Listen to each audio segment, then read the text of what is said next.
Stokrát opakovaná lož sa stáva pravdou. Čím väčšia lož, tým viac mu treba kričať do sveta.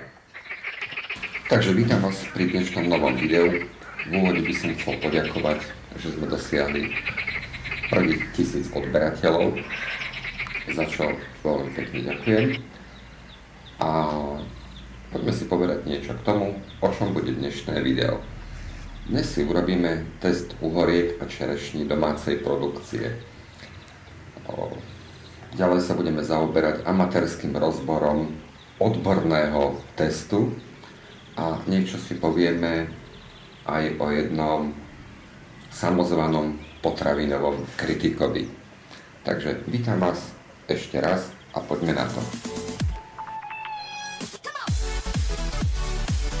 Takže tu máme nejaký strom a poďme neodborne, amatérsky z neho otrhnúť nejaké čerešne a poďme si ich amatérsky a neodborne vyšetriť. No, takže poďme na to. Ruky som si neumyl, ani nedezinfikoval. To snad nebude vadiť, však amatérsky test. Čerešňa tiež neumytá. Takže to tam bodneme. Nezaostríme. Dáme třešeň. Štart testu. Tá frasa zasa v poriadku. To snad nie je ani možné. Takže poďme si ukázať taký normálny, poctivý test. Otrhneme uhorku.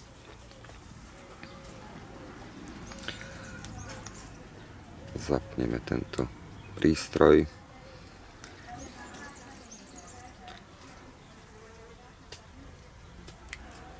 Dáme zeleninu, uhorka a dáme to do stopky, hej.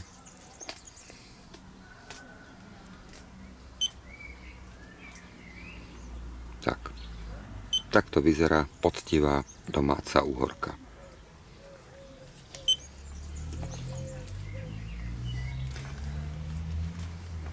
Prístroj očistíme, aj keď to vy zrovna asi nevidíte, lebo ľudia sú divní. A pichneme uhorku do stredu.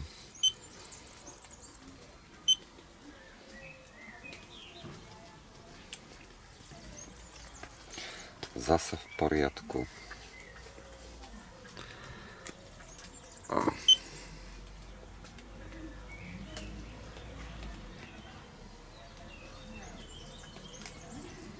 A zase v poriadku. To je divné.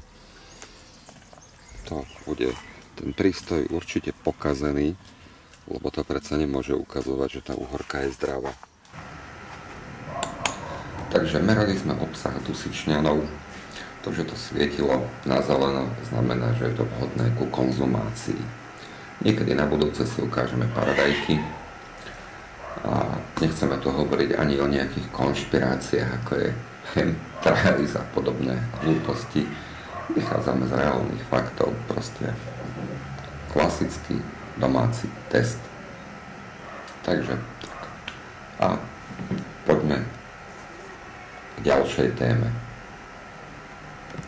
Tak, témou číslo 1 pre niekoho na internete je stránka zdravie.sk. Článok Lidl a Tesco naozaj nás chcú otráviť? Otáznik. Poznáme pravdu. Tak poďme sa na to pozrieť. Keď si pozriete tento článok na stránke zdravie.sk a hneď prvá veta a hneď klamstvo. Takže poďme citovať. Urobili sme certifikované testy zeleniny. Nie. Vy ste neurobili, ale štátny veterinárny a potravinový ústav. Vy ste si ich dali urobiť a nie, že ste ich urobili. Tak trošku odborne aj písať, hej? No poďme ďalej. Citujem. Portál zdravie.sk sa výlučne zaoberá overenými faktami a vedecky podloženými informáciami. Takže by ma zaujímalo, ako vedecky overili toto tvrdenie. Citujem. Anonym ich vykonal prinajmenšom pochybným prístrojom. No len nikde nevidím tie vedecky podložené informácie a len na spresnenie uvádzam citát z facebookovej stránky autora Patrika Linharta, kde píše, citujem, kde si anonym bez metód a dezinfekcie strká čínsky teplomer z eBayu do zeleniny. Koniec citátu. Takže ja neviem, ako pán Linhart prišiel na to, že je to teplomer a ja len dúfam, že on to vedecky neoveroval strkaním do análneho otvoru a tu sa potom naskýta otázka, ako hlboko zašiel s tým vedeckým overovaním. No, poďme k samotnému videu.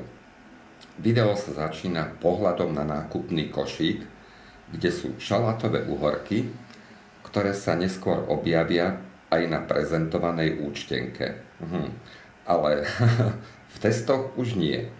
Tak neviem, či vedecky neprešli, alebo uviazli v análoch vedy. Na účtenke sa objavilo aj 7 zväzkov reďkovky, o ktorej sa už ďalej ako si nič nehovorí. Takže v hre nám ostávajú 2 vzorky kapusty, paradajky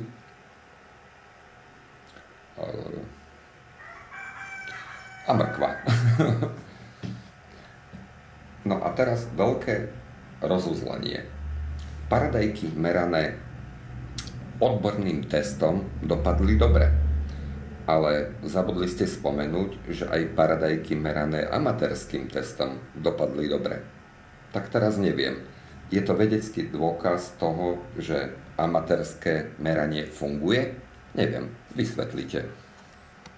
No ale poďme ku kapuste. Slovenská kapusta má limit 700 a zahraničná limit nemá. Takže sa budeme baviť o slovenskej, ktorá bola, tuším, z Lidlu. V komentároch pod vašim článkom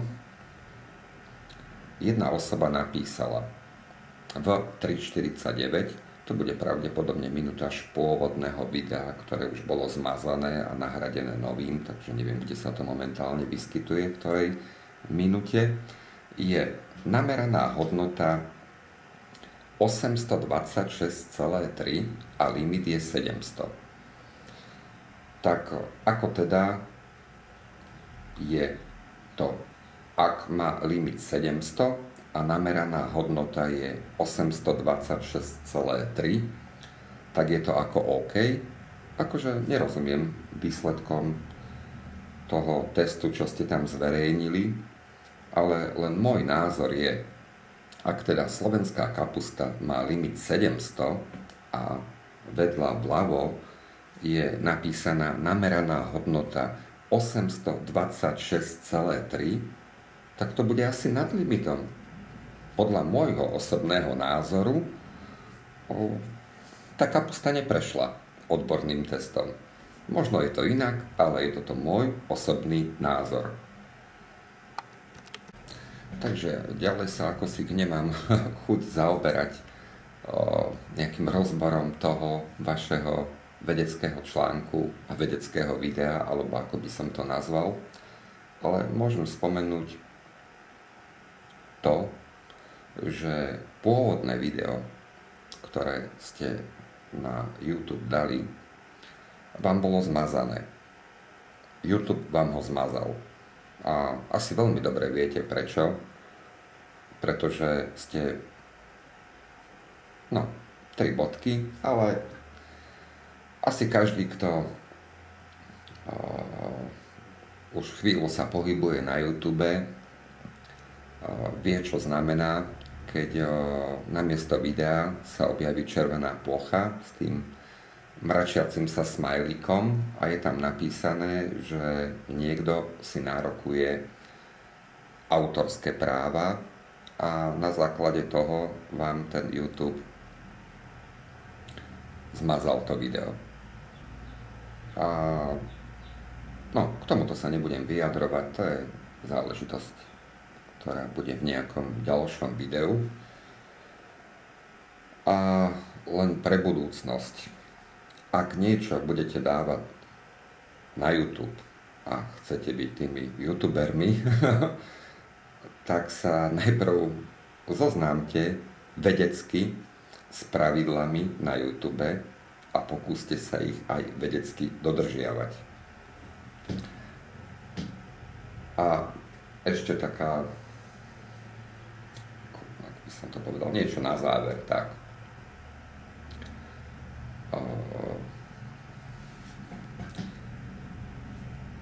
Ak chcete robiť nejaké vedecké porovnávanie testov, respektíve porovnávať ten náš amatérsky test s vašim odborným testom, tak by bolo fajn, keby ste tú zeleninu nakúpili v ten istý deň, v tom istom obchode, tú istú šaržu zeleniny a tak ďalej. A v tomto prípade by sme mohli hovoriť o nejakom vedeckom skúmaní alebo porovnávaní. Ale nikto mi nechce tvrdiť, že tú zeleninu a ovocie vyrába nejaká fabrika a každý deň v obchode je presne tá istá zelenina a ovocie, presne s tým istým obsahom dusičňanov. A proste myslím, že každý pochopil, že či ste sa tým vašim článkom a videom strapnili alebo nie. A myslím, že na čo budem vyjadrovať svoj názor? Ľudia, dole do popisku. Dajte svoj názor, čo si myslíte o Patrikovi Linhartovi, čo si myslíte o tom videu a článku.